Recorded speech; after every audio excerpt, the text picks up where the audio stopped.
Okay, so I think it's good we start with Surah Al-Fatiha.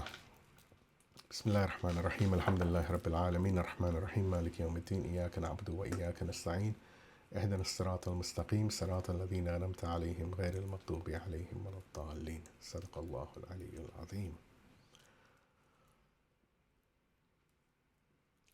أعوذ بالله السميع العليم من الشيطان اللعين الرجيم بسم الله الرحمن الرحيم الحمد لله رب العالمين وصلى الله على سيدنا محمد وعلى آل بيته الطيبين الطاهرين ولعن الله على أعدائهم أجمعين من الأولين والآخرين آمين يا رب العالمين. السلام عليك يا أبا عبد الله وعلى الأرواح التي حلت بفنائك عليكم منا جميعا سلام الله أبدا ما بقيت وبقي الليل والنهار ولا جعله الله آخر الأحد منا لزيارتكم. السلام على الحسين وعلى علي بن الحسين وعلى أولاد الحسين وعلى أصحاب الحسين. Peace be upon you, O Aba Abdullah, and upon the souls who have gathered in your courtyard. Upon you, from us all, is the peace of God forever, for as long as we remain and as long as night and day endure. And may God never make this our last pledge to visit you. Peace be upon Hussein, and upon Ali the son of Hussein, and upon the children of Hussein, and upon the companions of Hussein. Assalamu alaikum wa rahmatullah. So we've had 3 nights of foundation. On the first night, we recovered a word. We said, martyr does not mean victim. It means witness. We returned to Abel, peace and blessings be upon him, the first witness, the first refusal. And we read the covenant written in his 2 sentences, where he said, which is from Surah Al-Ma'idah, the chapter of the table spread, 5th chapter of the Quran, verse 28. If you stretch out your hand to kill me, I will not stretch out my hand to kill you. I fear God, the Lord of all creation. I will not stretch out my hand to kill you. I fear God, the Lord of all creation. On the second night, we went deeper, before Abel, before the body, before the first morning of the first world. We stood at the primordial covenant, the moment God asked every soul, am I not your Lord? And every soul, without exception, answered, yes, we bear witness. We trace that covenant through the prophets, from Abel through Noah, Abraham, John the Baptist, Zechariah, Jesus, and from the family of the Prophet Hamza, and of course, Prophet Muhammad, peace and blessings be upon him, his family and righteous companions. And we saw that Karbala did not begin at Karbala. The chain of witnesses is older than Islam. It is older than the prophets. It is older than the children of Adam. On the third night, Shaheed Motahhari, may God rest his pure soul, gave us the theology. 5 kinds of death, and only one of them is not death at all. Natural death, the life that runs its course. Accidental death, the life cut short by a calamity. Criminal death, the life that's taken unjustly. Self-murder, the life that is thrown away. And then 5th, martyrdom, the life given, consciously, wakefully, with awareness for a sacred cause. We said Imam Husayn is not in the 3rd category. He is in the 5th category. And between the 2, between having something taken from you and giving something away, is everything. So tonight, a shift. Tonight we hear the voice of Imam al-Husayn himself. Not yet on the plain, not yet under the swords. Before all of that, before the caravan, before the road, before even his departure from Mecca, Imam al-Husayn stood at Mina during the Hajj and delivered a sermon to the scholars and the elites of the Islamic world. He looked at the men who held the knowledge, who carried the respect, who walked with the bearing of kings in the cities of the Muslims. And he told them with the precision of a surgeon and the grief of a grandson exactly what had gone wrong. And what had gone wrong was not that they did not know the truth. What had gone wrong was that they knew it and they said nothing. This is, of course, the Khutba of Mina, recorded in Tuhaf al-Uqul, the collection of sermons and aphorisms of the Imams, peace and blessings be upon them, by Al-Harrani, and expounded upon by Imam Khomeini, may God rest his pure soul, in his lectures on Islamic governance. And alongside Imam Husayn's voice tonight, we hear 2 modern voices, 2 scholars who 14 centuries later looked at their own societies and found exactly the same disease the Imam had already diagnosed. Dr. Ali Shariati, may God rest his pure soul, the sociologist, the revolutionary thinker, the man who metaphorically shared cafes with Frantz Fanon in Paris, and who came home to Iran and asked what all of it meant for Imam Husayn. And Shaheed Motahhari, carrying forward from last night, because these two thinkers were colleagues, were contemporaries, and were both ultimately killed for the same cause. Shaheed Motahhari gives us the theology of what a martyr is. Dr. Shariati gives us the sociology of what a martyr does to the world that survives him. They saw the same illness from two angles. Shaheed Motahhari from the seminary, Dr. Shariati from the lecture hall. Tonight, God willing, we bring them together. The Quran, of course, opens our path tonight with a verse from Surah Al-Ahzab.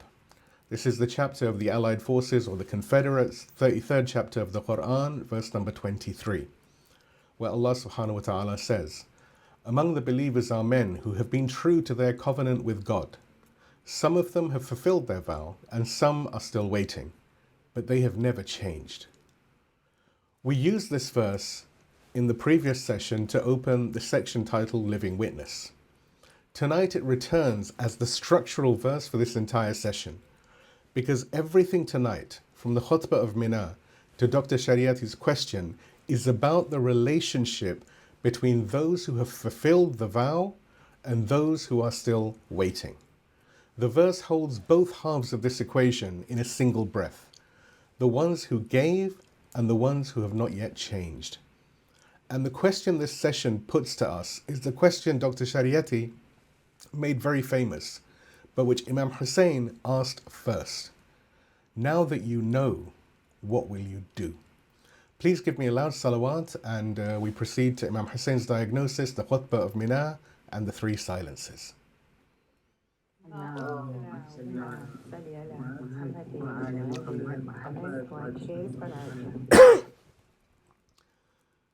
60 years have passed since the migration of the Prophet, peace and blessings be upon him, his family and righteous companions. Everything the revolution built has been hijacked. The companions of the first generation, the ones who fought at Badr, at Uhud, at Khandaq, either they've been killed, exiled, bought, or silenced. Imam Ali, peace and blessings be upon him, has been murdered. Imam Hassan too has been poisoned.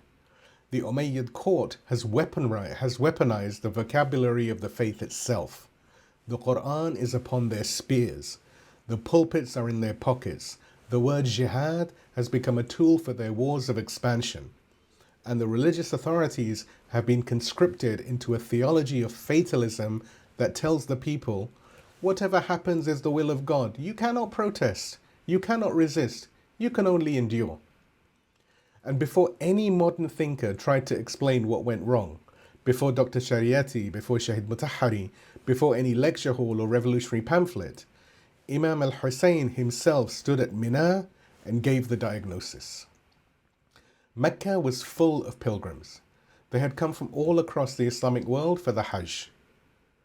And there at Mina, Imam al-Husayn turned to the scholars and the elites and spoke directly to them, not in private, but in public, to the men who held the knowledge, to the men the people looked up to the men who carried the respect of the community and walked with the bearing of kings.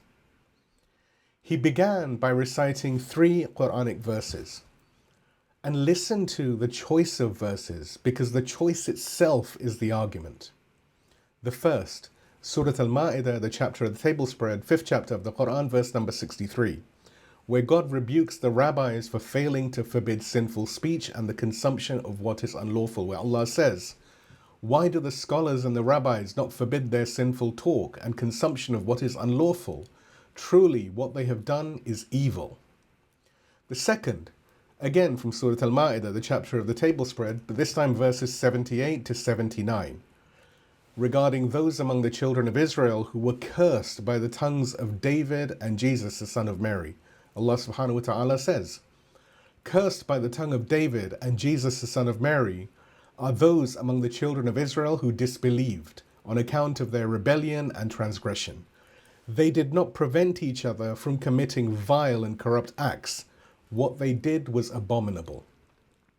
And the third verse from Surah At-Tawbah, the chapter of the repentance, 9th chapter of the Quran, verse number 71, where Allah subhanahu wa ta'ala says, "The believing men and women are friends and protectors of each other. They enjoin the good and forbid the evil. They perform the prayer and pay the alms and obey God and His Messenger. Upon them God shall have mercy. God is Almighty, All-Wise." 3 verses, all about the same thing, the duty to speak when the truth is being violated, and all directed at the same category of people, not the ordinary believer, but the scholars, the leaders, the ones who carry knowledge and therefore carry responsibility. Then Imam Husayn turned the Quran toward the men of standing in front of him. "You have earned the respect of the people," he told the scholars, "because they expect you to uphold the laws of God. They honor you on account of your learning. They seek your intercession. You walk in the streets with the majesty of kings and princes. But you have neglected the rights of the oppressed and the lowly. You have pursued your own interests. You have not spent your wealth or risked your lives for the sake of the one who gave you life." And then comes the core diagnosis, a sentence that should be written on the wall of every seminary, every pulpit, every Husayniyah, every community center, every institution that claims to serve God. Imam Husayn said to the scholars, "You see the covenant enacted with God being violated and trampled underfoot, yet you show no anxiety. When it comes to the covenants enacted with your own fathers, you become greatly disturbed and anxious if they are only violated in part. But the pledges you have given to the most noble messenger are a matter of complete indifference to you." The reference, of course, is all in the write-up. Reflect on the architecture of this rebuke. Imam Husayn is not accusing the scholars of being ignorant. He is accusing them of something far, far worse. They know what is right. They know the covenant is being violated. But they care more about their own family's honor than about the honor of God. When their personal interests are threatened, they are fierce. When God's covenant is being trampled over, they are indifferent. They have privatized their conscience. They have made religion a personal affair, something that protects their family name, their inheritance, their tribal standing, while the public covenant, the covenant with God and with the messenger, is left to die in the streets. And then comes the sentence that seals this diagnosis. Imam Husayn says, "You purchase your safety from the oppressive ruling powers with flattery, cajolery, and compromise." This is not ignorance. This is not even cowardice on its own. This is a transaction. The scholars and the elites have made a deal. They have exchanged their silence for their comfort. They have sold the covenant for a quiet life. Now, the Khutba of Mina, together with Imam Khomeini's exposition of it in his lectures on governance, on Islamic governance, gives us 3 core reasons for the scholars' silence. 3 reasons that applied when Muawiyah tore up the treaty with Imam al-Hassan, and 3 reasons that applied in the year 60 after Hijrah, and 3 reasons that apply in our communities in 2026. The first reason is fear. Imam Husayn says in the khutbah that what enabled the oppressors to gain control of government was the scholars fleeing from death and the scholars' attachment to this life. Imam Husayn said, "You're fleeing in panic from death and your attachment to the transitory life of this world." This is the oldest and most human reason for silence. If I speak, I will suffer. If I object, I will lose my position, my income, my safety, my life. In the 7th century, this was fear of the sword, Muawiyah's intelligence apparatus, the Umayyad secret police, the real and present danger of assassination or exile for anyone who dared to challenge the state. The scholars knew that Muawiyah had torn up the treaty with Imam al-Hassan. They knew it was a wrong thing. But speaking meant dying or at the very least losing everything. In the modern West, the sword has been replaced by softer instruments, but the structure of the fear is identical. The academic who will not publish findings that contradict the institution that funds his or her research. The imam or scholar who will not address a controversial truth because the board of trustees of a given center controls his contract and his housing and his income. The journalist who self-censors because he or she has watched what happens to careers that cross certain lines. The employee who sees something wrong in the organization and calculates quietly that the mortgage is more important than the principal.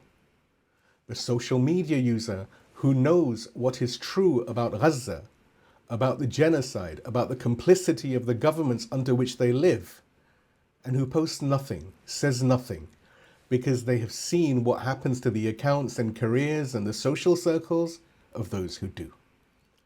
The fear is not of death, it is of professional death, social death, reputational death. But the silence it produces is the same silence Imam Husayn rebuked in Mina. The structure has not changed in 14 centuries. Only the instruments have.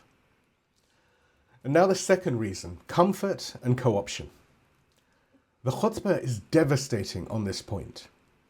The scholars, Imam Husayn says, purchase their safety from the oppressive ruling powers with flattery, cajolery, and compromise. Imam Khomeini's exposition makes it sharper still. He analyzes why the rabbis and scholars condemned in the Quranic verses were silent, and he gives two reasons. And of course, the references are all in the write-up. Imam Khomeini says, either they were covetous persons who profited materially from the oppressors, accepting payments to keep quiet, or they were faint-hearted cowards who were afraid of them. Their silence was not reluctant, it was transactional. They had been bought. When Muawiyah tore up the treaty with Imam Hassan, many of the scholars said nothing because they had already been given their price. Land grants, stipends, positions, access to the court, a seat at the table. The cost of speaking was the loss of it all. And so they chose comfort. Not because they believed Muawiyah was right. They knew he was wrong. But they calculated, as every bought man in every century has calculated, that the wrong they were living with was more tolerable than the disruption of naming it.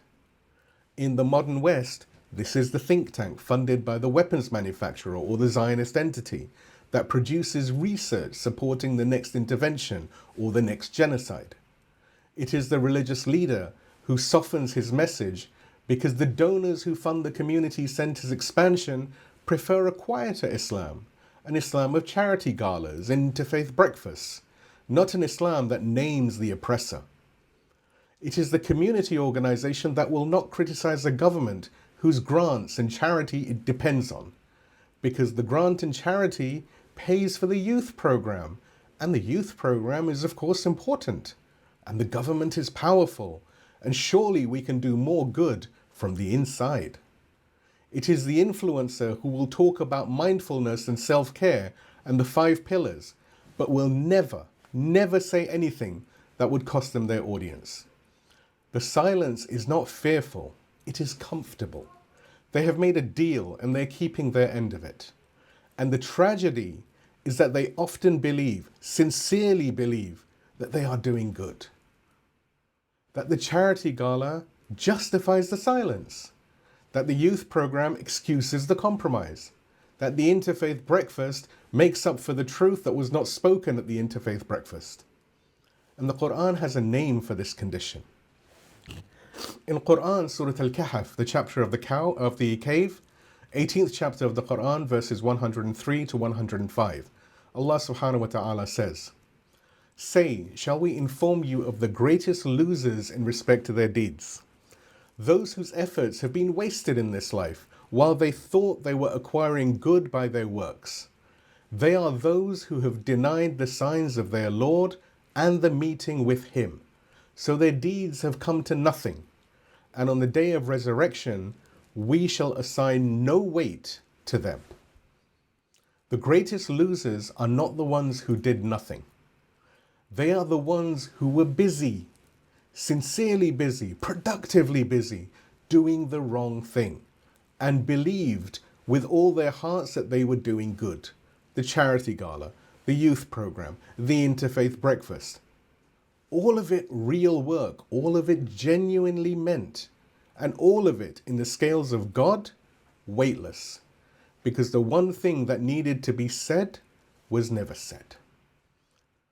And the third reason, the narrowing of moral vision. This is Imam Khomeini's most brilliant observation on the khutbah, and it is the reason that requires the most care tonight, because it is the reason that most of us will recognize in ourselves. Imam Khomeini, may God rest his pure soul, observes that the scholars, both in Imam Husayn's time and his own, and indeed in our time, had restricted the duty of enjoining good and forbidding evil to trivial, personal, ritualistic matters.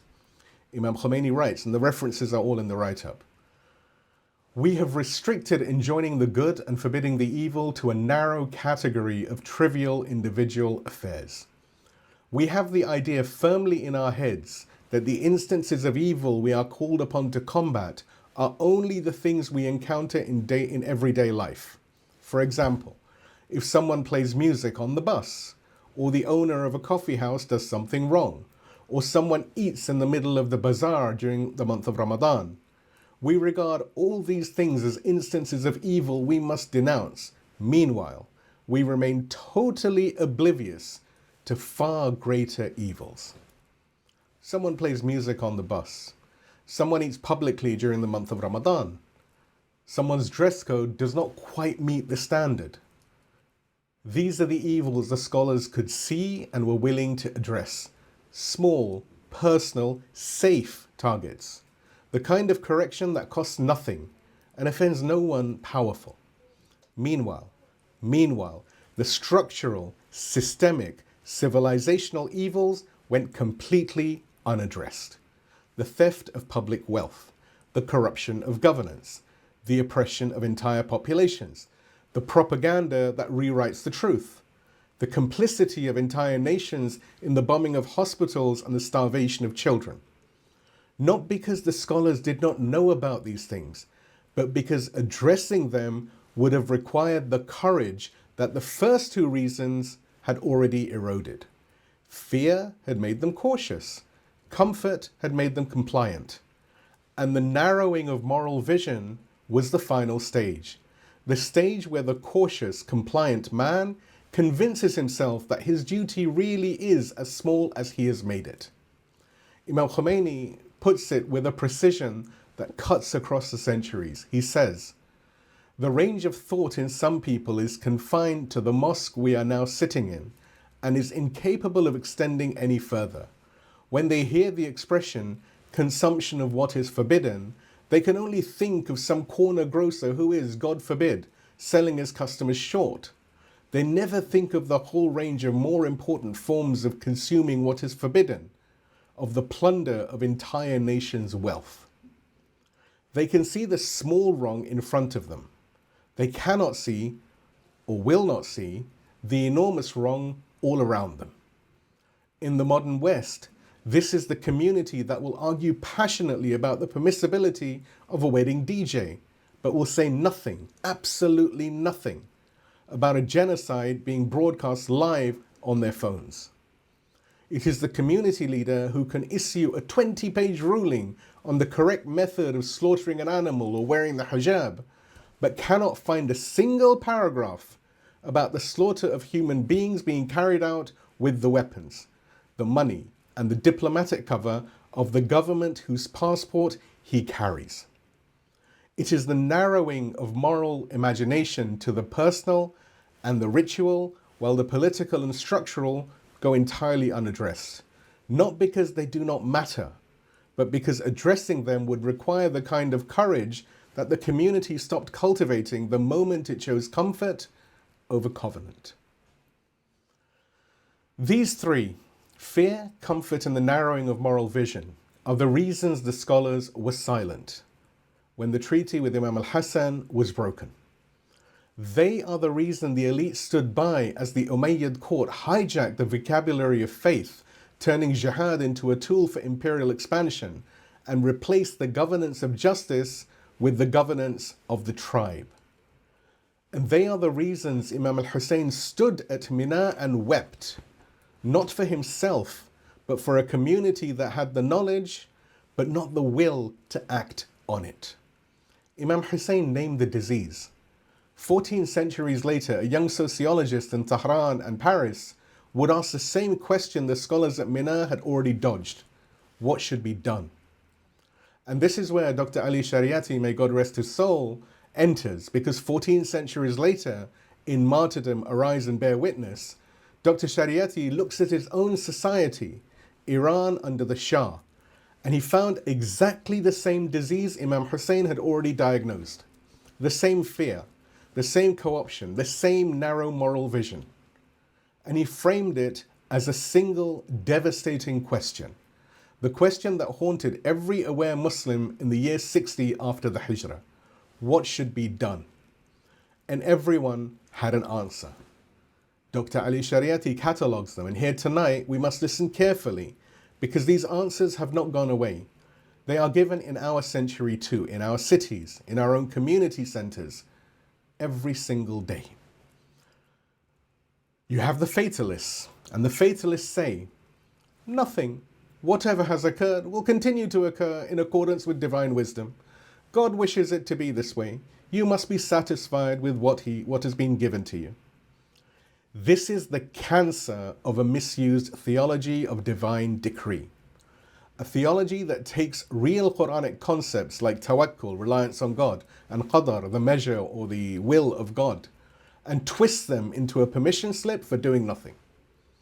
It is the theology of every person who has ever watched injustice and said, it's not for me to judge. The second is the pious retreaters. The pious retreaters say, withdraw, pray, fast, seek nearness to God through worship. Paradise has 8 doors, jihad is only one key, and it is the hardest. Why not use a safer key? Dr. Shariati names this with a surgeon's precision. It is the path of Abdullah ibn Umar, the son of the second Caliph, a man of great personal piety, who refused to join any side in the civil wars, who prayed while others bled, and who died comfortable and old while the grandchildren of the Prophet were being killed. He was, by every outward measure, a devout man, and by the measure of the covenant, he was the third silence made flesh. Then you have the pragmatists, and the pragmatists say, adapt, the Umayyad state is expanding Islam's borders, mosques are being built, the call to prayer is heard in new cities. Join the system, work from within, reform what you can. This is the voice of every generation's reasonable collaborator. The one who can always find a reason to make peace with power. The one who says, yeah, sure, it's imperfect, but look at the alternative. The one who confuses the expansion of the brand with the preservation of the truth. And then you have the intellectualists. And the intellectualists say, study, build schools of thought, preserve the tradition in books. This is not the time for confrontation. It is the time for scholarship. Dr. Shariati acknowledges that this, in Imam Ja'far as-Sadiq's time, peace and blessings be upon him, became the right strategy. The Imam himself turned the seminary into a battlefield, as we've discussed in our Imamah sessions, because the moment demanded it. But for Imam al-Husayn, 60 years after the Prophet, it is not yet time for that. The memory of Islam is still close enough to be rekindled by action. And the ones calling for scholarship over confrontation are, in many cases, simply dressing the pragmatist bargain in the scholar's robes. And then you have the one man who says yes. The lonely man who says yes. Imam Husayn, peace and blessings be upon him, says yes. Not because he has an army, not because he has a plan for victory, not because the odds are in his favor. This is not the third death. This is the fifth. A life given wakefully with awareness. Dr. Shariati insists on this point with everything that he has. He says, Imam Husayn's responsibility came from his awareness, not from his ability. He's the most aware man alive. He's the grandson of the Prophet. He carries the covenant in his blood. And because he is aware, Because he knows what the truth is and knows what the lie is, he is responsible. And responsibility that comes from awareness cannot be deferred to a more convenient season. He has already told the scholars at Mina what they needed to do. He had cited the verses. He had named the disease. He had given the prescription. Do not submit to oppression. Such submission is worse than oppression itself. And they had done it, and they had not done it. They had listened. They had politely nodded. And they had gone home and continued to purchase their safety with flattery, cajolery, and compromise. And so he walked. He walked out of Medina. He walked out of Mecca, foregoing the Hajj itself, because the regime had sent soldiers disguised as pilgrims to assassinate him in the sacred precincts. And he would not allow the sanctity of the house of God to be violated by the spilling of his blood within it. He walked towards Kufa, openly, publicly, with his family and his household, because the man who knows cannot pretend not to know. This is the first lesson of tonight. The duty to bear witness does not wait for favorable conditions. The scholars at Mina had favorable conditions. They had the knowledge, they had the respect, they had the numbers, and they said nothing. Imam Husayn had none of these things, no army, no allies, no assurance of anything but the road ahead and God above it. And he said yes. Please give me a loud salawat. We move to the next point, which is the Shahada of the tongue and the Shahada of the life.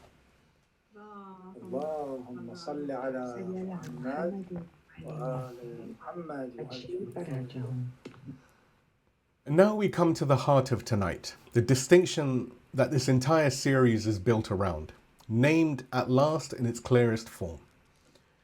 In Arabic, Shahada means both testimony and witness.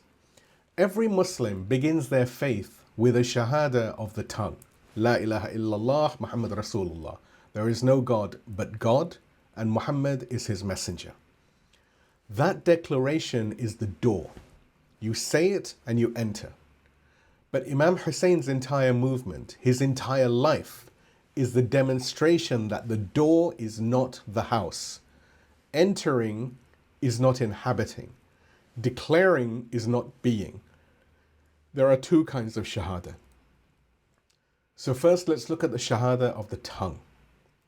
The Shahada of the tongue is the declaration, or is the faith of declaration. It says the words. It attends the gatherings. It wears the right symbols. It recites the right phrases at the right moments. It mourns beautifully. It identifies proudly, loudly, sincerely with the tradition. It will tell you, if asked, that it loves Imam al-Husayn, that it weeps for Imam al-Husayn, that it will never forget Imam al-Husayn. But when the tradition makes a demand that would cost something, when the yes that Imam Husayn said requires a yes from the one who claims to follow him, the Shahada of the tongue falls silent. Because identification by itself carries no cost. You can identify with Imam Husayn without ever making a single choice that Imam Husayn would recognize.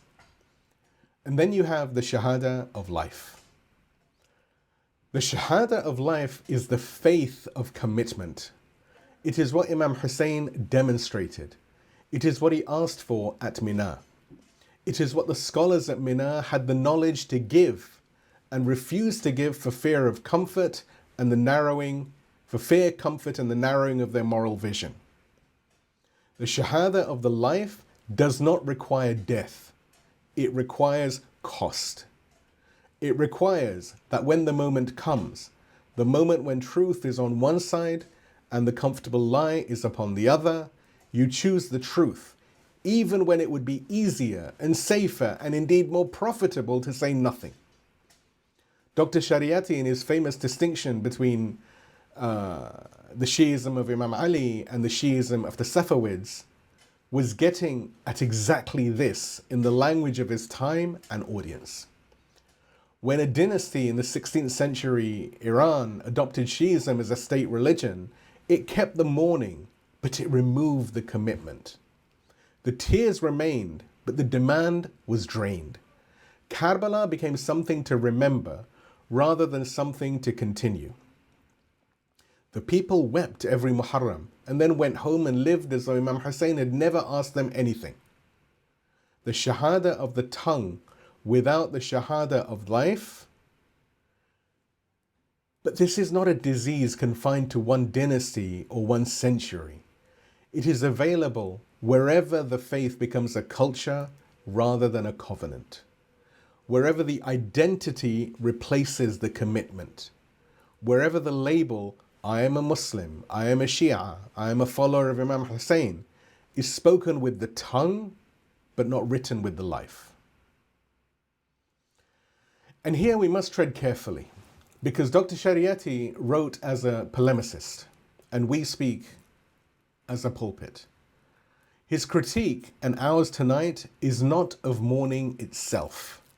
Our tradition holds, and the martyr Imam Sayyid Ali Khamenei, may God rest his pure soul, emphasized throughout his leadership that the tears for Imam Husayn are themselves an act of worship.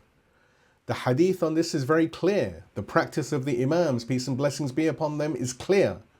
The scholars are unanimous. Weeping for Imam al-Husayn is good. It is endorsed by the Prophet. It is endorsed by the Prophet himself. He wept for Imam Husayn before Imam Husayn was even born, as we traced on night 2. What we're warning against tonight is mourning that ends with the tears. Mourning that becomes its own purpose.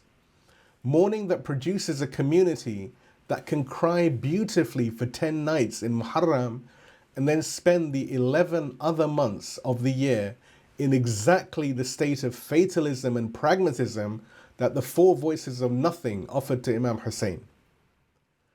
Shaheed Motahhari told us last night in words that we must hear again tonight. He said, and the reference of course are all in the write-up, Islam, despite not having shown much enthusiasm over weeping for an ordinary deceased person, desires that people weep for the martyr, because the martyr has created an epic, and weeping for the martyr means participating in his epic, harmonizing with his spirit, affirming his zeal, and moving with the wave he has set in motion. Think about that last phrase, moving with the wave he has set in motion. The tears are not the end. They are the entry into the wave. They are what carries you forward into the epic the martyr created, into the demand the witness left behind. But if the tears stop at the door, if the mourning never becomes movement, then we have wept without entering the wave. And a wave that no one enters breaks onto an empty shore. And here we bring together the two modern voices of tonight, because they were seeing the same disease from two different positions. And together they give us a clarity that neither of them provide alone. Shaheed Motahhari's critique from last night is theological. The preacher who tells the story of Karbala as though Imam Husayn lost his life in vain, who reduces the master of martyrs to a victim, who centers the suffering and removes the agency. The preacher is draining the witness of its power. He's turning category 5 into category 3. He's turning the gift into a theft. Dr. Shariati's critique is sociological. The community that mourns Imam Husayn without being changed by that mourning, that weeps in Muharram and then lives the rest of the year as though the weeping carried no obligation, that community is performing the Shahada of the tongue while abandoning the Shahada of the life. They have made Karbala a seasonal event rather than a permanent covenant. The preacher who turns Imam Husayn into a victim is doing in the sermon what the domesticated tradition does in the culture, draining the witness of its demand. Shaheed Motahhari names it in the theology, Dr. Shariati names it in the sociology. And behind both of them, standing at Mina, Imam Husayn had already named it in the Quran, 14 centuries before either of them was born. They were colleagues, they were contemporaries, and they were both killed for the same cause. Shaheed Motahhari by an assassin's bullet in Tehran, and Dr. Shariati in exile in England under circumstances that remain disputed, but that the community has never really doubted. 2 candles extinguished, 2 lights that went further than the candles ever imagined. And so the second lesson of tonight, the measure of authentic mourning is not the intensity of the tears, but the depth of the commitment that follows the tears. If we weep for Imam al-Husayn tonight, and we should weep for Imam al-Husayn tonight, then the test of the weeping is what we do tomorrow. Not the grand gestures, not the theatrical sacrifice. What we do at the kitchen table, in the workplace, in the school, in the group chat, in the quiet moments when no one is watching, and the choices between the comfortable lie and the inconvenient truth. And of course there is a saying, and the reference for it is in the write-up, every day is Ashura and every land is Karbala. And this sentence, which is attributed in various forms to different imams and carried into the modern world by Dr. Ali Shariati more than anyone else, does not mean that every day is dramatic. It means that every day contains the same choice Imam Husayn faced. Say yes or say nothing. Please give me a salawat and let's then look at every day as Ashura, what it means in 2026.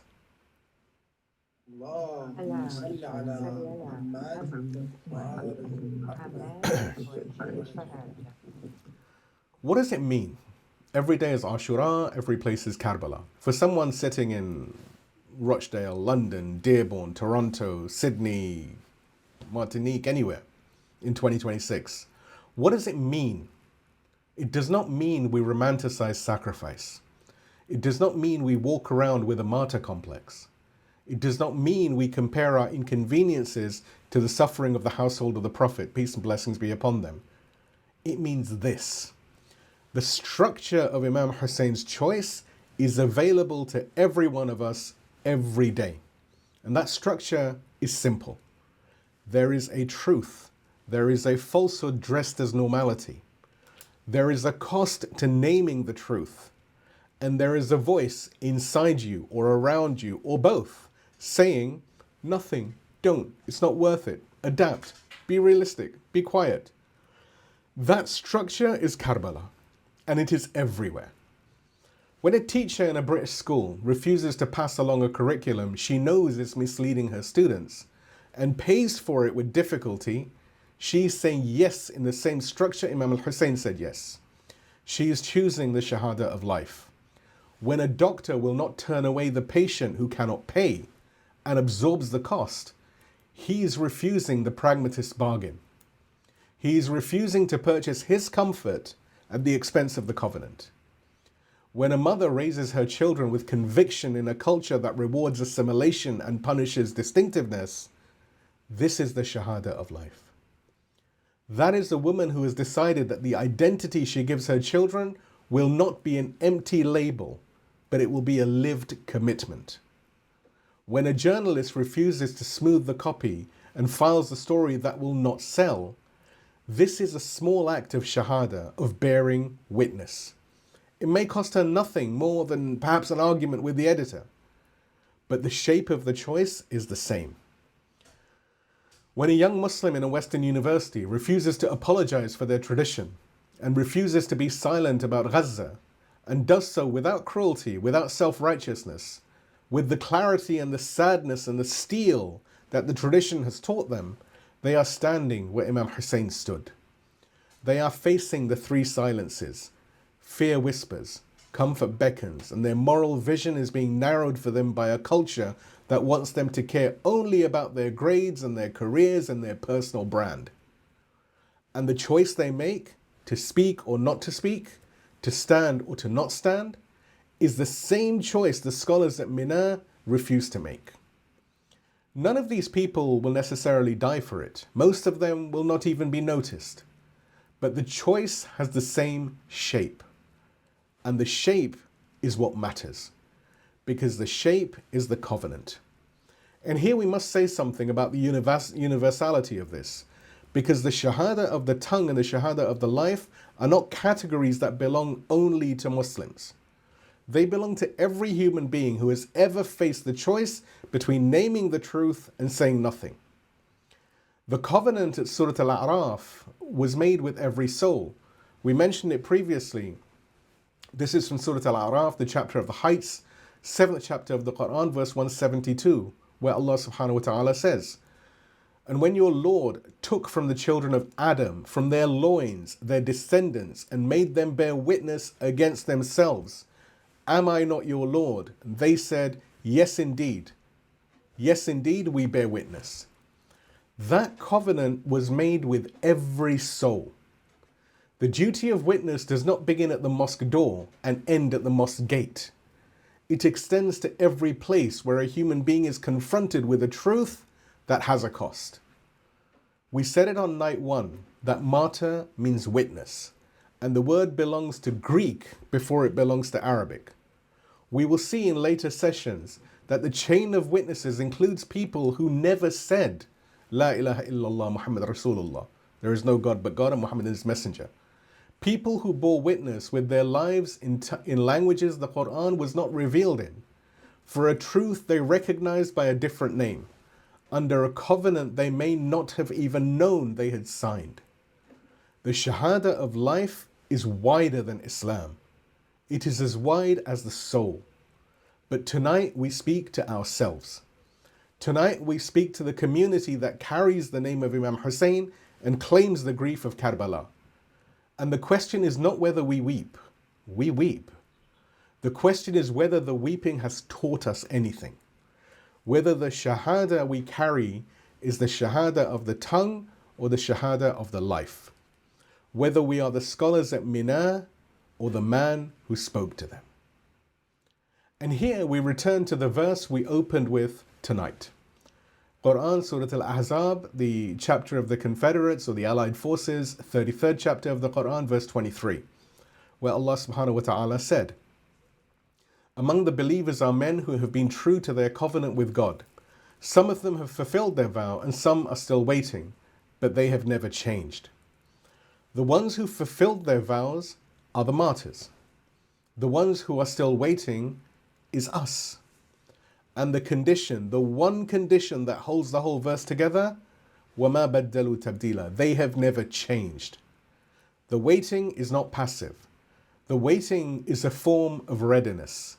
The waiting is the refusal to change, to adapt, to compromise, to say nothing when the truth requires a yes. Imam Husayn diagnosed the disease in Mina.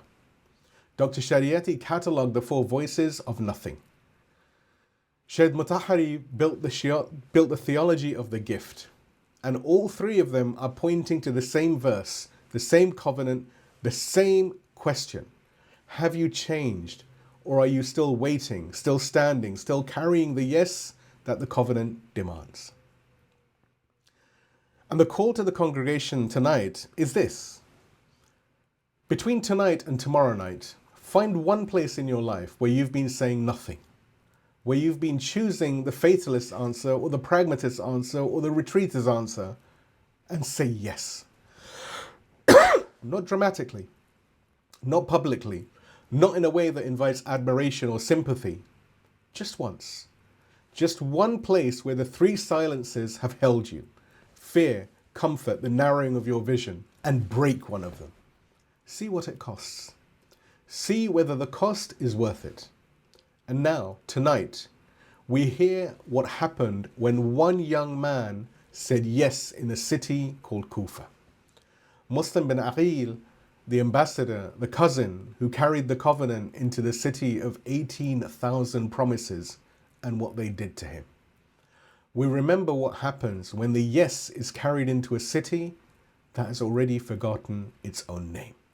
Please give me a loud salawat and we have a segue into the maqtal. اللهم صل على محمد وآل محمد وعجل.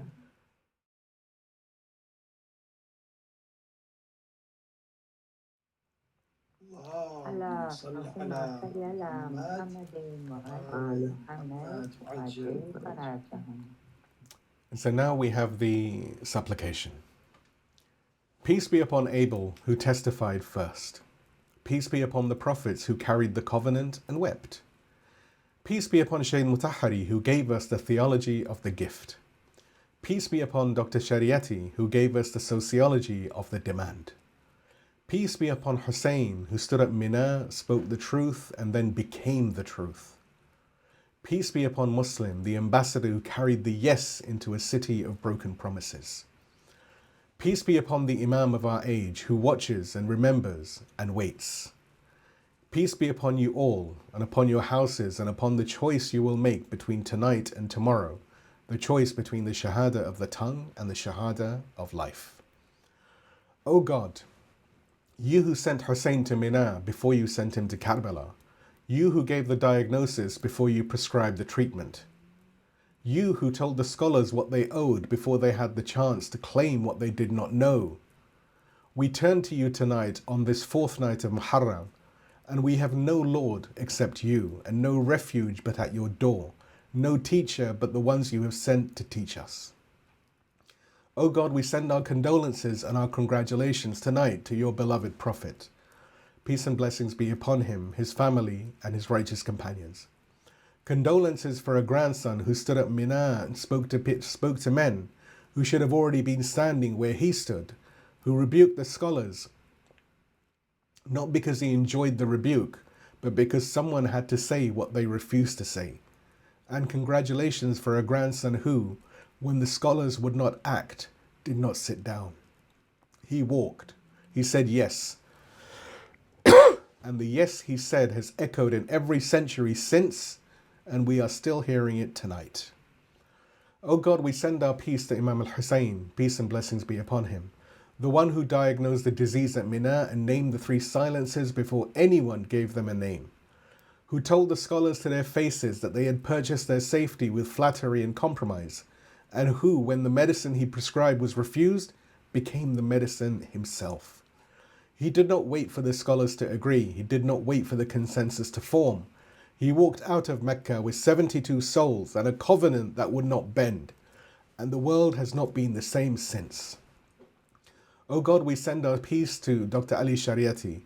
May you, O our Lord, rest his pure soul, who found the same disease 14 centuries later in the lecture halls of Paris and the mosques of Tehran, who loved the tradition enough to criticize what had been done to it, and who asked the question, what should be done, and answered it with his life. He died in exile, far from the revolution he had helped to imagine. But the question he asked has outlived every regime that tried to silence it, and we are asking it tonight. O God, we send our peace to Shaheed Ayatollah Mutahhari. May you, O our Lord, rest his pure soul. The teacher who saw the same illness from the seminary, who gave the theology of the candle and the taxonomy of the 5 deaths, and who was killed for the clarity he brought to a community that preferred its grief unexamined. His candle was extinguished on a Tehran street. His light is brighter now than it was the day he was killed. We see by it tonight. O God, we send our peace to Muslim bin Aqil. Peace and blessings be upon him, the ambassador, the first yes of the caravan, who walked into Kufa with the covenant in his hands and found 18,000 promises that broke before the morning. We heard his story tonight in the Maqtal. He was the first to learn what the Shahada of the life costs when the city chooses the Shahada of the tongue. And he held the covenant until the covenant took his life. O God, we send our peace to Hani ibn Urwa, peace and blessings be upon him, who opened one door and that stayed open when every other door in Kufa had closed, and who paid for that hospitality with his life. May every door that opens for the truth in this world be remembered as the door of Hani. O God, we send our peace to the scholar martyrs who continued the yes in their own centuries. Shaheed Ayatollah Muhammad Beheshti, Ayatollah Sayyid Muhammad Baqir al-Sadr, and Sayyida Bint al-Huda, who said yes in classrooms, in courtrooms, in prisons, when every voice around them was saying nothing. O God, we send our peace to the commanders of the caravan, Haj Qasim, Haj Ahmad, Haj Abu Mahdi, Sayyid Hassan, Sayyid Abbas, Shaykh Raghib. May you, O our beloved Lord, rest all of their pure souls. Those who said yes on frontiers, the pragmatists told them to abandon, who carried the Shahada of the life into the deserts and the mountain passes, and cities where the three silences held every other tongue. O God, we send our peace to the martyr Imam Sayyid Ali Khamenei. May you rest his pure soul, who carried the yes for years and never changed, who stood where the scholars at Mina should have stood, at the pulpit before the powers with the covenant in his throat and spoke, who was the Shahada of the life in a century that preferred the Shahada of the tongue, and who joined the chain of his forefather Imam Husayn in the language of February, in the rooms of an empire that had written its own version of Muawiyah's letter and had received the same answer. O God, we send our peace to the Imam of the age. May our souls be his ransom, and may you, O our beloved Lord, hasten his return, who carries every witness, who remembers every silence, who knows the three reasons better than any teacher, because he watches them play out in every city, in every century, in every community that says nothing when the covenant requires a yes. And may the mercy of God be distant, a long, eternal, unappealable distant, from every scholar who has ever stood at a Mina of their own century and said nothing. Upon every preacher who has narrowed the covenant to the width of his own comfort. Upon every leader who has purchased safety with flattery and compromise and called it wisdom. Upon every city that has pledged its loyalty and then closed its doors.